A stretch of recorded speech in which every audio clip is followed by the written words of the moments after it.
Исфана шаарында 2019 жыл аймактарды өнүктүрүүнүн башаты болуу менен бирге бул жаатта айкын жыйынтыктар менен коштолду. Өлкө башчысы кол койгон жарлык мына ушундай максатты көздөйт. Биринчи кадам ташталып, алдыдагы жылдарга аткарыла турган жумуштардын тизмеси такталып, жана аларды ишке ашыруу жолдору учурда каралууда. Аймактарды өнүктүрүүдө колго алына турган негизги тармактар кайсылар болгонун алдыда кенен атап өтөбүз.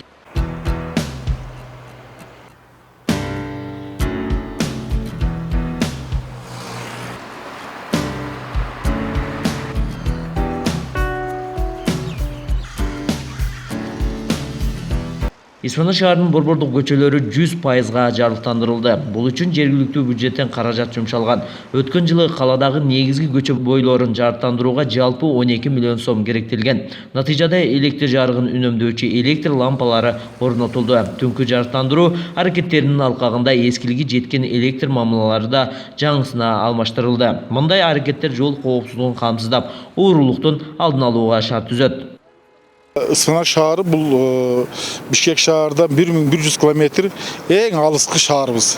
Мындай айтканда биз бул жерден 15 километрден кийин Тажик Республикасынын райондору менен чектешебиз. Чек-арада жайгашкан кичинекей шаарыбыз, райондун борбору 33 000 калк жашайт. Бүгүнкү күндө биз 2019 жылдын башында атайын ушул урматтуу президентибиз Сооронбай Шариповичтин баягы региондорду өнүктүрүү, санарипташтыруу жылга карата чыккан указдан кийин биз дагы атайын өзүбүздүн баягы өнүктүрүү программабызды караганда ошого багыт алып туруп өнүктүрөбүз деп иш-чара түзгөнбүз. Ошол иш-чаранын негизинде быйылкы жылда бир топ жүргүздүк.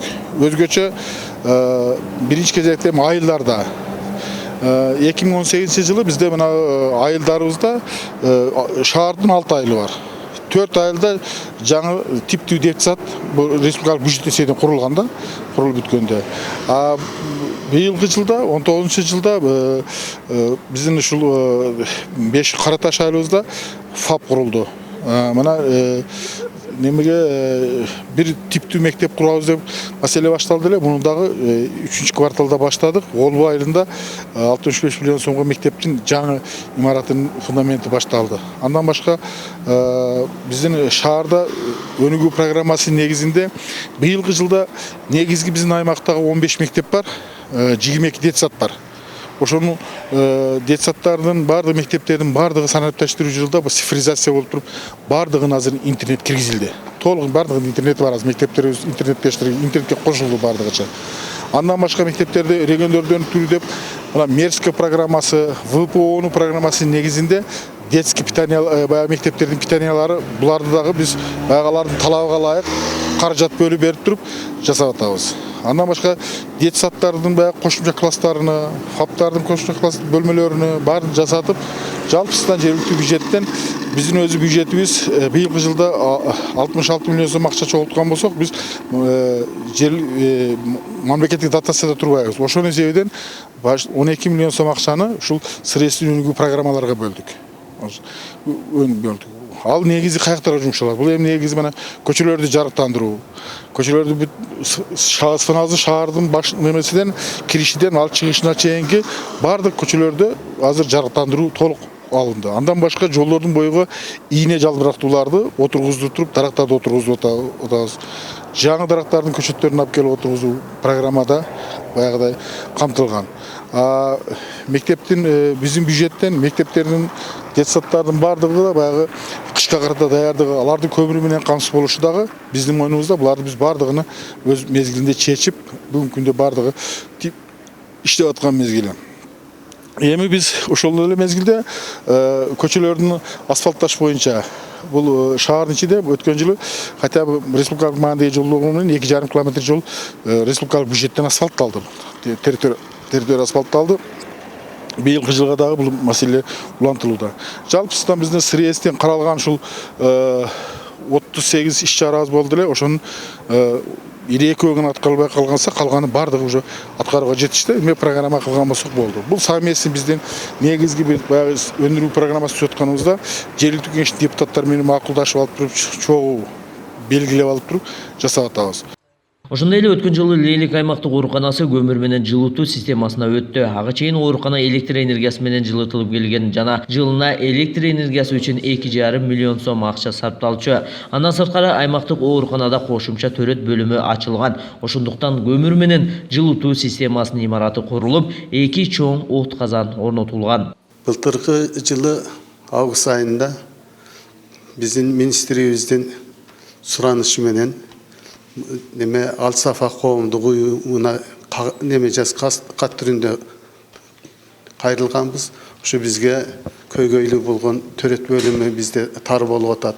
Төрөт бөлүмүндөгү келген аялдар батпай жатат. Ошо көйгөйдү чечип бериш үчүн кат алганбызда, анан Сарыштын атынан кат алып, анан Ал Сафа коомдук уюмуна бергенбиз. Алар ошол эле жылы, былтыркы жылы сентябрдан башташып, быйылкы августтун 1-inde уже бүттү, полный бүтүрүп, анан биз могу зданияга көчүп кирдик.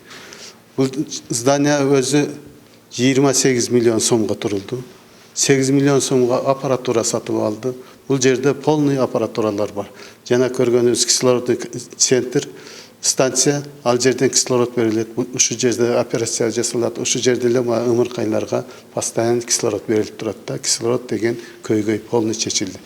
Мурун биздин эмебиз 26 эле койка болчу. Азыркы күндө 2 этаждуу мына төрөт бөлүмү 40 койкага рассчитан. Бүгүнкү күндө биз проблемабыз жок да, өзүбүздөн эмес, биз чет жактан келген беременныйлар да ошол жерде төрөтүп, операциялар, бардык түрү операциялар жасалып атат.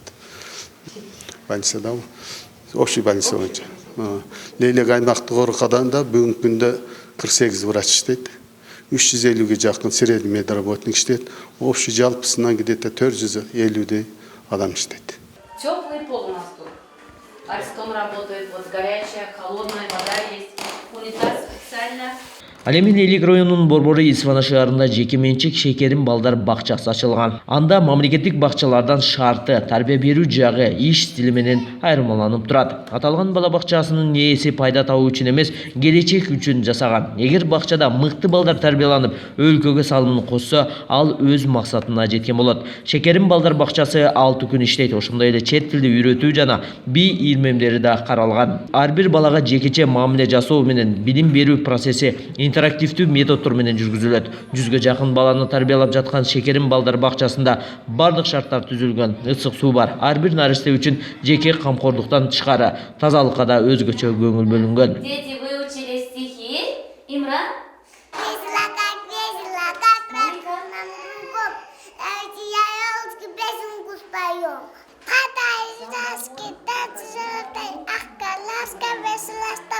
Молодец, умница. Новый год идет мороз, он подарки все принес. Расскажу ему, чешу, пусть подарок весь пища.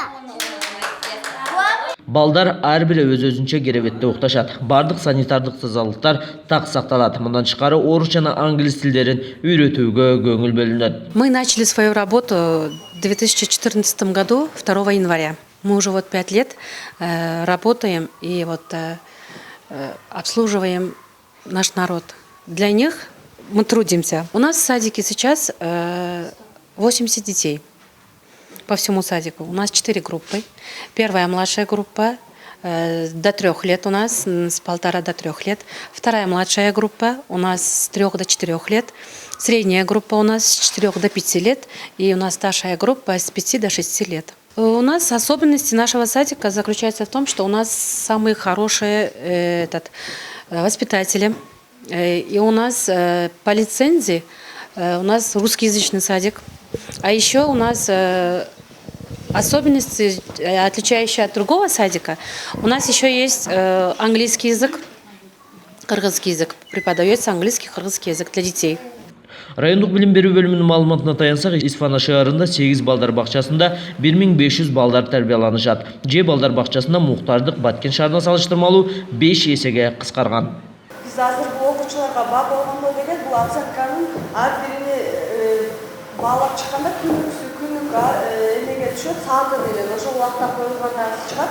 Андан кийин биз эң акырында бул чейлек чыгарганда деген бул эң жакшы жери чейлекти өзүнчө баалап, средний эмесин чыгарып, балын чыгарып автоматически аягында өзү балын чыгарып берет экен. Ал эми адамдардын азыркы жашоосун кол телефонсуз, интернетсиз элестетүүгө болбойт. Бүгүн маалымат технологиялары коомдук турмуштун бардык тармагына сүңгүп кирди. Албетте мындай өзгөрүүдөн азыркы мектеп деги эле билим берүү системасы четте калбоого тийиш. Ошондуктан Исфана шаарынын борборундағы Юрий Гагарин орто мектеби заман талабына карап билим берип баштады. Айыл аймактарды өнүктүрүү жана мектептерди санариптештирүү жылында аталган мектеп жаңы технологияларды киргизип, окуучуларды интерактивдүү доскаларда окутуу, интернет сабактарды өтүү милдети колго алынган.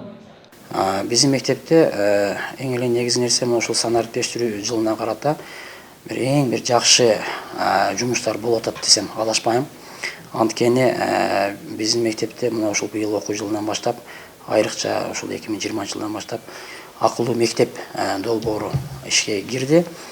Мында ушул электрондук күндөлүк, электрондук журнал иштери жүрүп атат.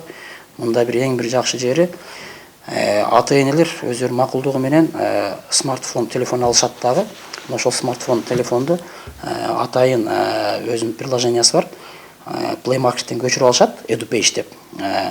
Мугалимдер дагы буга атайын ошол үйрөтүлдү. Атайын Discovery деген оюн бар. Ошолор мугалимдер келип үйрөтүп, бизди бир айдан ачык окутчу.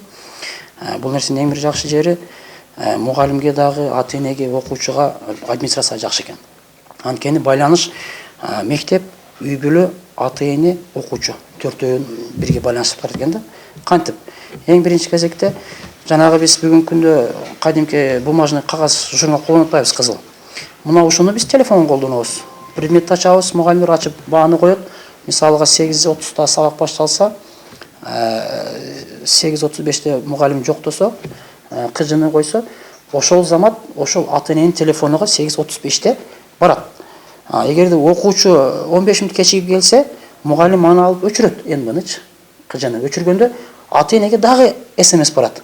Ошондо ата-эне үйдө отуруп эле, менин балам сабакка 15 мүнөт кечигип келтир деп билет. Мындан сырткары баалар да куду ошондой барып турат. Канча гана баа албасын, баа барып турат. Ата-эненин дагы мугалимдерди көзөмөлгө жакшы. Себеби бир предметтен баласы бааны албай жатса, ата-эне билет, эмне үчүн менин балам жооп бербей атат, эмне баа албай атат деп. Анан бул жерде кайдымки телефондо SMS бөлүгү бар. Сообщение ачтырып, мугалим каалаган ата-эне каалаган мугалимине сообщение жазса болот. Менин балам эмне үчүн 3 алды, же эмне үчүн сабак келбеди деп. Же класс жетекчиси мектепте чогулуш болсо, бардыгына группасына жөнөтүп коет. Бүгүн ушунчага саат чогулуш деп. Бардыгы жетет да. Эң бир жакшы жери мугалимдердин дагы баа коюудагы туура баа коюуга жакшы шарт. Баа алгандан кийин чейректин жыйынтыгында акыркы сабак коюлганда автоматтык түрдө чейректин баасы орток өзү чыгат. Мурда мугалимдер 4-5терди эсептеп орток баалы чейрек чыгарчу да. Бул система өзү чыгарып коет. Анан 4 чейрек бүткөндөн кийин 4-чү чейректи акыркысын койгондон кийин жылдык баанда чыгарып коет. Жылдык баа бүткөндөн кийин эгер экзамен боло турган болсо, экзамен баа коюлгандан кийин жыйынтык баандагы компьютер өзү чыгарып коет. Бир эң жакшы жери мына ушул экен. Байланыш түздөн түз болуп турат. Юрий Гагарин орто мектеби орус тилдүү мектеп болуп саналат. Учурда санариптешкен ыкма иштеп окуучулардын билим деңгээлин баалоо, катышуу сабактын планы, балдарга тапшырмалар, уюштуруу иштери жана финансылык багытта да электрондук ыкмада жүргүзүлөт. Жыйынтык жаман эмес. Белгилей кетсек, Баткен облусунда жалпы 244 мектеп бар. Анын 235-и мамлекеттик, калганы жеке менчик, көмөкчү жана кечки мектептер. Кийинки калган жаныбарларда личинка убагында же